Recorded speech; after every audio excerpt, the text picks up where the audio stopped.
Welcome students. We are here at Pro Education, a premium CA coaching institute which is giving coaching at VSET Technology. Now, थोड़ा सा मैं आप लोगों को अपनी क्लासेस के बारे में बताऊंगी. I am Sonu Gupta. I am a chartered accountant and I am teaching in Delhi for the last 17 years. So what we were planning is कि हमारे सिर्फ दिल्ली के बच्चे ही क्यों बेनिफिट लें, क्यों ना हम सारी इंडिया को, हम सभी स्टूडेंट्स को बेनिफिट दें. तो हम लोगों ने ये एक वीसेट टेक्नोलॉजी से हम आप तक पहुंचे हैं. इस टेक्नोलॉजी के अंदर बहुत ही कन्वीनियंट है क्योंकि मैं आपको देख सकती हूँ. कैन यू बिलीव, मैं आपको देख सकती हूँ और ऐसे ही आप मुझे भी देख सकते हैं, आप मुझे सुन सकते हैं और मैं आपको सुन सकती हूँ. ये classes even face to face से भी ज़्यादा बेटर है क्योंकि हम लोग एक दूसरे से बिल्कुल आराम से कन्वर्स कर सकते हैं. आप मुझसे बात कर सकते हैं, आपको कोई डाउट है आप हाथ खड़ा कर सकते हैं, I can see you, right. और आप अपनी इवन टाइप भी कर सकते हैं. तो आपकी जो क्वेरीज हैं वो ऑन स्पॉट आंसर दे दी जाएंगी. Plus you don't have any hesitation to ask with me. कई बार होता है फेस टू फेस क्लास में बच्चे सोचते हैं कि हम पूछेंगे तो बच्चे दूसरे क्या बोलेंगे, हम मैम से मैम क्या सोचेंगी. कोई ज़रूरत नहीं, आप सिंपल टाइप करके दीजिए. आपको कोई भी डाउट आ रहा है आप सिंपल टाइप कर दीजिए और मेरे को ऑन स्पॉट पता चल जाएगा कि आपको ये डाउट आ रहा है. अगर वो वहाँ पर अगर इररेलेवेंट डाउट भी है तो भी हम उसको हैंडल करेंगे, कोई दिक्कत की बात नहीं है. नाउ, जैसे कि मैंने आपको बताया कि पिछले 17 साल से मैं पढ़ा रही हूँ एंड मेरे सभी स्टूडेंट्स, बहुत सारे स्टूडेंट्स, लाइक मेरा एवरेज परसेंटेज 86.4% है अकाउंट्स के बच्चों का जो कि पास होते हैं, जबकि सभी कहते हैं सीए का रिजल्ट 2% जाता है, जबकि मेरे यहाँ पर रिजल्ट 86.4% तक गया है और 97% हाईएस्ट मार्क्स गए हैं. Can you believe, it's not 12th exam, it is CA IPCC and इसके अंदर 97% तक भी हाईएस्ट मार्क्स आए हैं. और हम सभी अच्छे बच्चों को जो अच्छे से पढ़ाई करते हैं और अच्छे मार्क्स लेके आते हैं, हम उनको बहुत अच्छे प्राइजेस भी देते हैं. देखिए, मोटिवेशन है. हम लोगों ने पिछली बार लैपटॉप्स, टैबलेट्स वगैरह बहुत कुछ दिए हैं. तो आई होप कि आप लोग भी मेहनत करेंगे और मेरे साथ काम करेंगे. मेरे साथ काम करने के लिए आप लोगों को कॉन्सेप्चुअल क्लैरिटी का सबसे इंपॉर्टेंट इश्यू रहता है कि आपको कॉन्सेप्चुअल क्लैरिटी हर चीज़ की बिल्कुल समझ में आए. ये नहीं होना चाहिए कि बस मैम पिछले क्वेश्चंस कर लिए हमने 10 साल के और हमने बस उनके उसके हिसाब से पेपर देंगे. नहीं बेटा, हमारे किसी भी टॉपिक के लिए क्या पॉइंट्स बन सकते हैं, हमें उन सभी पॉइंट्स को डीपली हमें पता होना चाहिए. जैसे कि सपोज करिए कोई भी टॉपिक उठा लीजिए, अगर उसके सपोज करिए 100 पॉइंट्स हैं तो हमें 100 के 100 आने चाहिए. उसके बाद पेपर जैसा मर्जी आए. मतलब ऐसा नहीं है कि अगर पिछले पेपर्स में सिर्फ 40 पॉइंट्स कवर्ड थे तो हमें सिर्फ 40 आते हैं, बाकी 60 हमें पता ही नहीं है क्योंकि हमने लास्ट ईयर ट्राई कर रखा है. इसका मतलब ये हो गया that we must be having a comprehensive thorough knowledge of the subject and हमारे को कहीं पर भी ये लैक नहीं करना है कि ये छूट गया या वो छूट गया. नहीं, हमारे को हर चीज़ प्रो अपडेटेड रखना है. हमारी 2 कॉपीज़ बनेंगी, एक क्लास वर्क कॉपी, एक homework copy. Class work copy आपकी, जैसे मैं आपको बुक दिखाऊं तो जैसे कि ये आपकी बुक है. इस बुक के अंदर हर चैप्टर के अंदर 3 सेक्शंस हैं. First section is a theory section.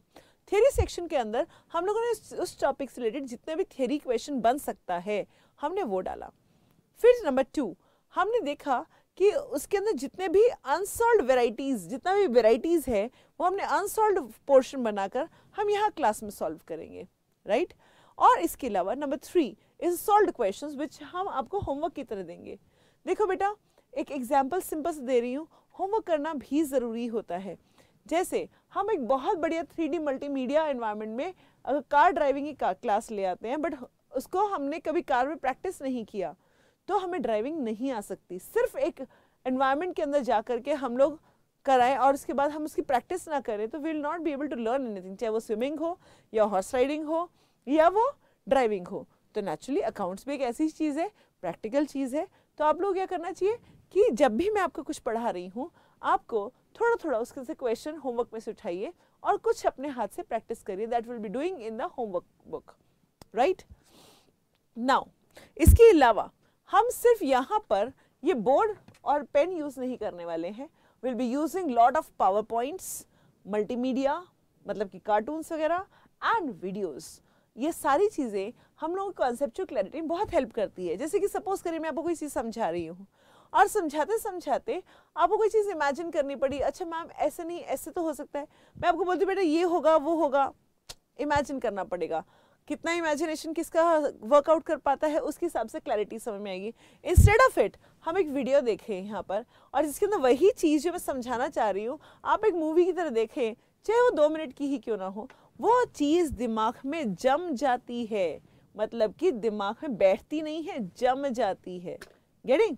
सो हम लोग हर तरह की टेक्नोलॉजिकल एस्पेक्ट भी यूज़ करेंगे just to make the concepts clear and the things simpler. हर चीज़ को सिंपल और इजी तरीके से हम लोग समझ पाएंगे। तो आज हम लोग अपना फर्स्ट टॉपिक शुरू करने जा रहे हैं। आई होप इतनी बात आपको समझ में आ गई है। तो चलिए आज हम अपनी पढ़ाई शुरू करते हैं। And the first topic that I am taking up is investment accounts.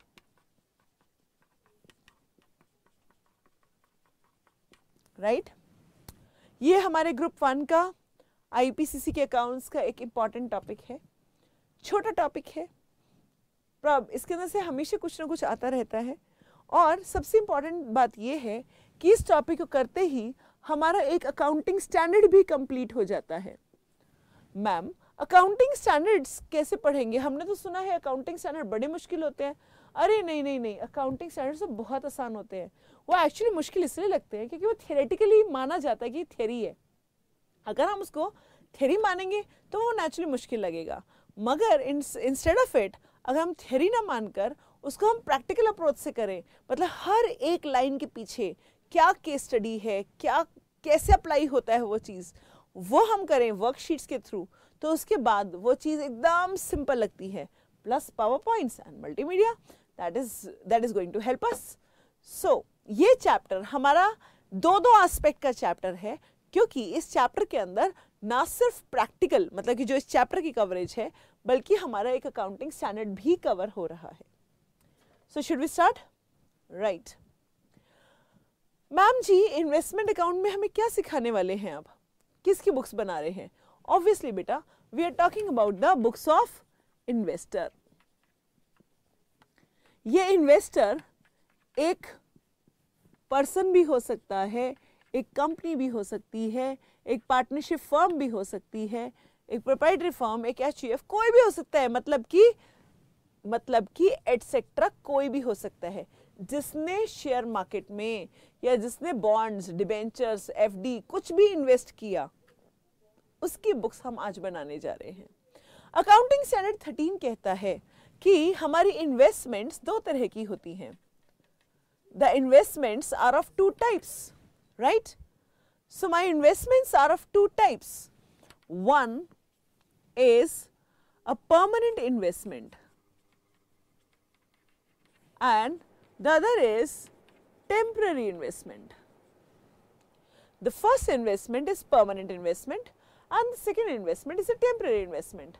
The permanent investment is that investment which is held for a long term, which is held for a very long term period. Permanent investment उसको कहते हैं जो कि हमने एक long term period के लिए रखा है, while temporary investments are those investment which are held for short term gains. अरे भैया देखो ना, अगर हम छोटा मोटा गेन्स की बात करते हैं तो लॉसेस भी तो हो ही सकते हैं। ऐसा नहीं है कि सिर्फ प्रॉफिट होते हैं, बिजनेस में तो लॉस भी पॉसिबल है। तो मगर हाँ, हमारा मोटिव तो ज़रूर यही रहता है कि हम प्रॉफिट कमाएं। शॉर्ट टर्म का मतलब क्या हुआ मैम? शॉर्ट टर्म का मतलब ये हुआ बेटा, आज शेयर मार्केट बढ़ रही थी, मैंने खरीद ले यार, बहुत बढ़िया शेयर है, खरीद लेते हैं, और हमने खरीद लिए ये सोचकर कि कल को हम इसको बेच देंगे और हमारे पास प्रॉफिट आएगा। हुआ एक्चुअली में क्या? प्रॉफिट आया या लॉस आया वो तो किस्मत की बात है, वो तो अपने जजमेंट की बात है, और बहुत सारी चीज़ें मैटर करती हैं, राइट? सो दैट मीन्स हम शॉर्ट टर्म इन्वेस्टमेंट्स और लॉन्ग टर्म इन्वेस्टमेंट्स दोनों हो सकते हैं। आजकल की लैंग्वेज में इनको HTM इन्वेस्टमेंट बोला जाता है और इनको HTT इन्वेस्टमेंट बोला जाता है। HTM का क्या मतलब हुआ मैम? HTM मतलब हेल्ड टू मैच्योर, HTM मतलब held to mature and HTT मतलब held to trade. I repeat, held to mature. ये हमारी लेटेस्ट फाइनेंशियल लैंग्वेज है। अभी पुरानी फाइनेंशियल लैंग्वेज में परमानेंट है, टेम्पररी है, ये परमानेंट, ये इसको हम लोग कभी कभी करंट भी बोल देते हैं, right. So this is HTM and this is HTT, held to mature. You can write down held to mature, and this is called as held to trade. जो held to mature investment है, they are always kept at cost. जो held to mature investment है, that is always kept at cost, while held to trade investment at cost or market value, whichever is less.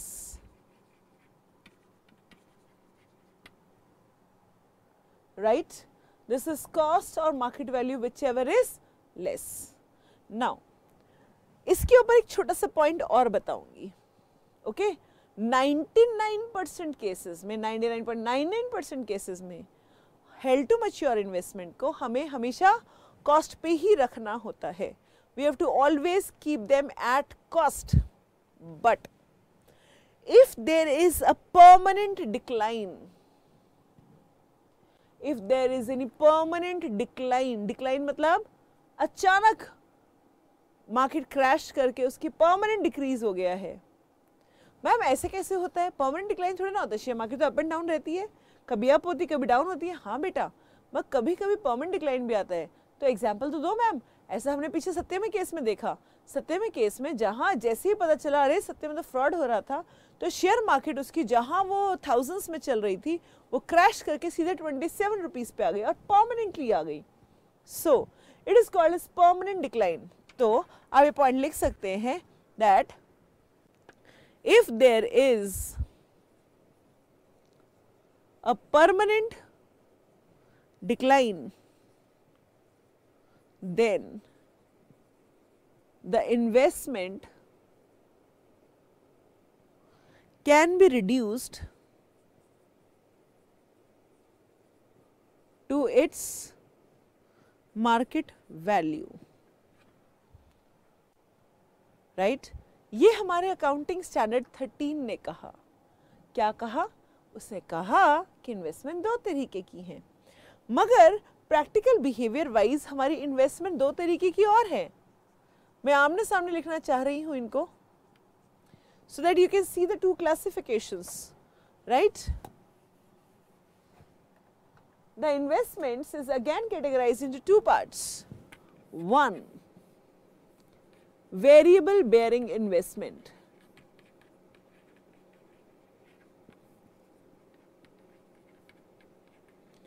And number two, a fixed bearing investment.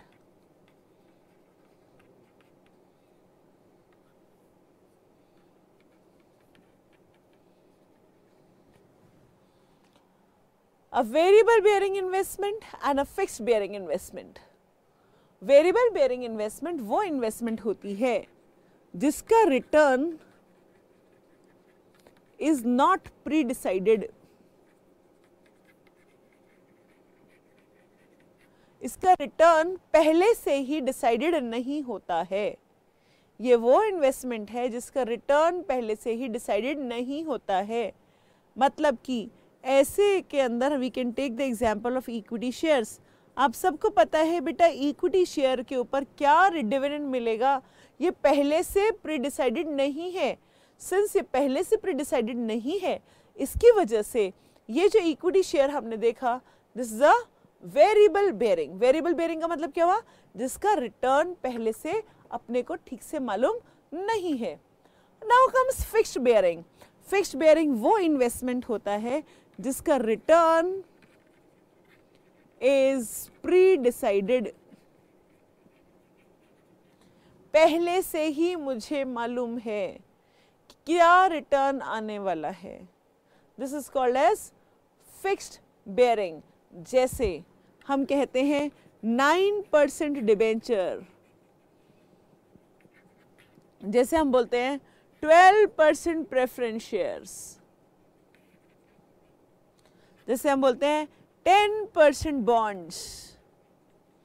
इन सब के अंदर पहले से ही इसके ऊपर क्या रिटर्न मिलने वाला है मुझे मालूम है. इनको बोलते हैं क्या बेटा? क्या बोलते हैं? वे fixed bearing investment.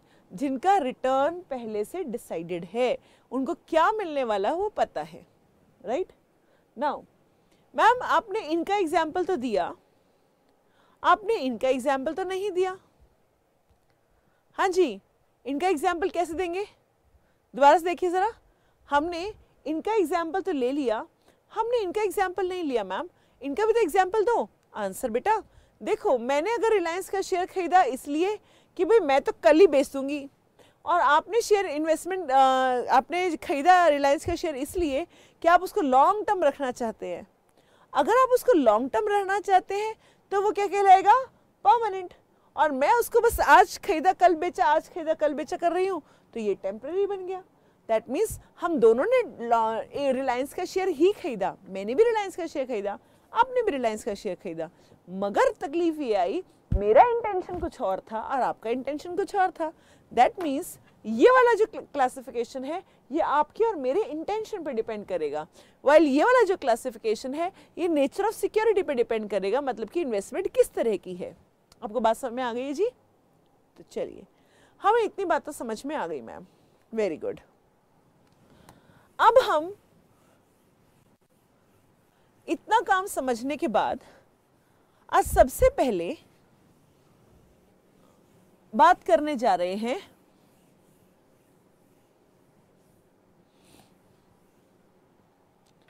first of all we are handling our variable bearing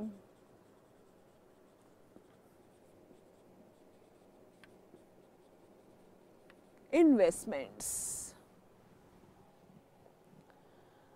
तो सबसे पहले हमने जो आज काम करना शुरू करना है वो है वेरिएबल बेयरिंग इन्वेस्टमेंट। ने एग्जांपल क्या बताया था बेटा? ओ yes, equity shares. So first of all will be understanding variable bearing investments. Now the first adjustment that I want to see is purchase। अगर मैं ऐसी इन्वेस्टमेंट खरीदूं क्या एंट्री डलेगी, कितने पे एंट्री डलेगी, कैसे लिखते हैं, कैसे अकाउंट में डलेगा, नहीं पता। वेरी सिंपल, सबसे पहले तो एंट्री डलेगी बेटा। What is the entry? Investment account debit to bank. What is the entry? Investment account debit to bank. अब सवाल उठता है मैम इसकी फिगर क्या भरने वाले हैं आप? तो बेटा एज पर अकाउंटिंग स्टैंडर्ड 13। अब आप बोलोगे मैम बहुत बार हो गया अकाउंटिंग स्टैंडर्ड, क्या करें बेटा? हम अकाउंटिंग स्टैंडर्ड का एक एक बात पढ़ रहे हैं तो बार बार AS 13 तो आएगा ही आएगा। इससे कहा ये एंट्री डलेगी आपकी डील प्राइस, जितने पे आपने वो शेयर खरीदा उतने पर, plus any expense on purchase.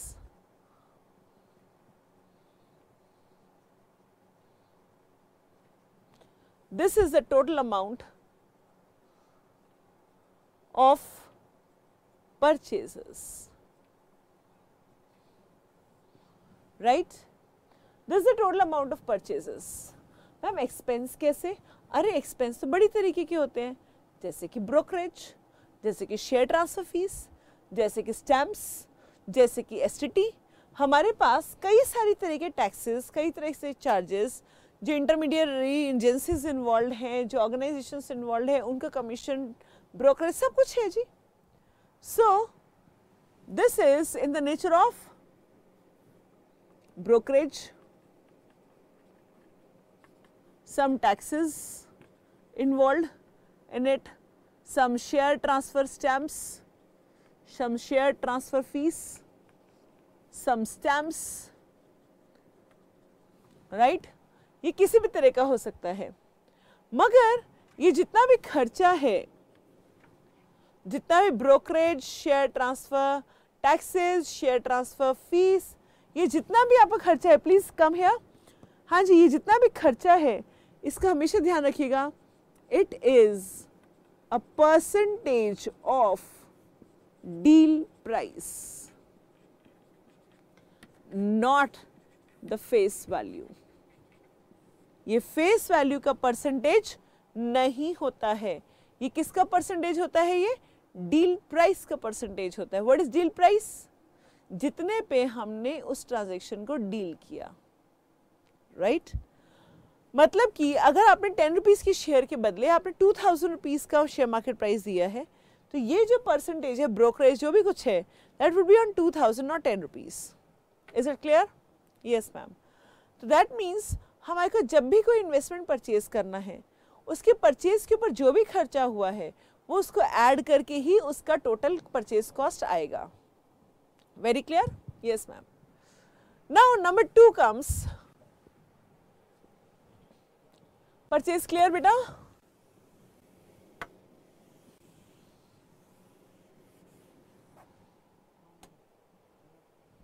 Number 2 is sale.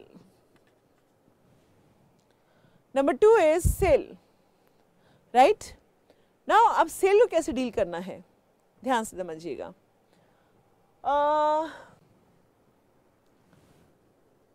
Cell की एंट्री होती है हमेशा बैंक डेबिट टू इन्वेस्टमेंट। हाँ जी, क्या? Bank debit to investment. Okay, मैं वो बीच में रुक रही हूँ, आपकी टेलीकास्टिंग रुकी हुई है ना? कंटिन्यू रखो, कट कर लीजिएगा ये पोर्शन। हाँ जी, जो सेल है उसकी एंट्री क्या होती है? Bank debit to investment, right? जब भी कभी सेल होगा तो profit and loss account, profit loss निकलेगा। मतलब कि अगर प्रॉफिट है तो वो क्रेडिट होगा और अगर लॉस है तो P&L डेबिट होगा। हमेशा ध्यान रखिए, प्रॉफिट कभी भी, प्रॉफिट या लॉस कभी परचेज पे नहीं होता, प्रॉफिट या लॉस हमेशा सेल पे होता है। आई रिपीट, प्रॉफिट या लॉस हमेशा सेल पे होता है, परचेज पे नहीं होता। अब आती है, सपोज मैं प्रॉफिट ले लेती हूँ, दो एंट्रीज में कंफ्यूजन होगी। सवाल ये उठता है मैम इन तीनों में एंट्रीज क्या डाली जाएंगी?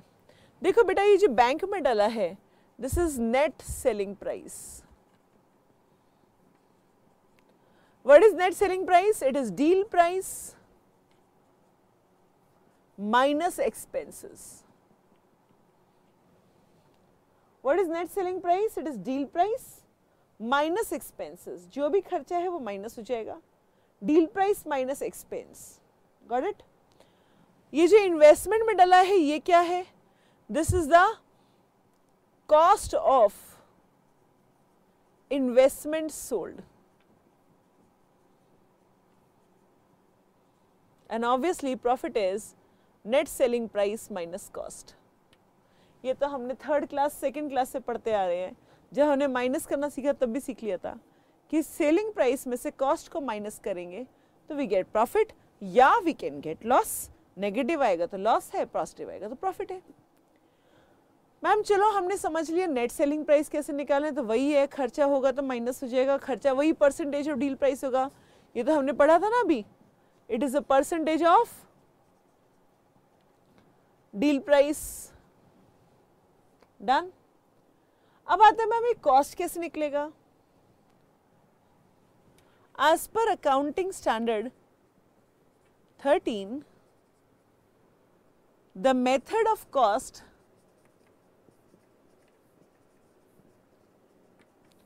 can be only weighted average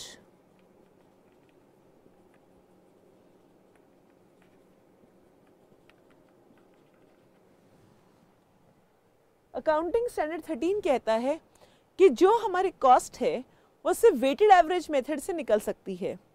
ma'am ये वेटेड एवरेज मेथड से कैसे निकलती है? बहुत सिंपल है बेटा, cost of investment sold is equal to total cost upon total face value into face value of investment sold.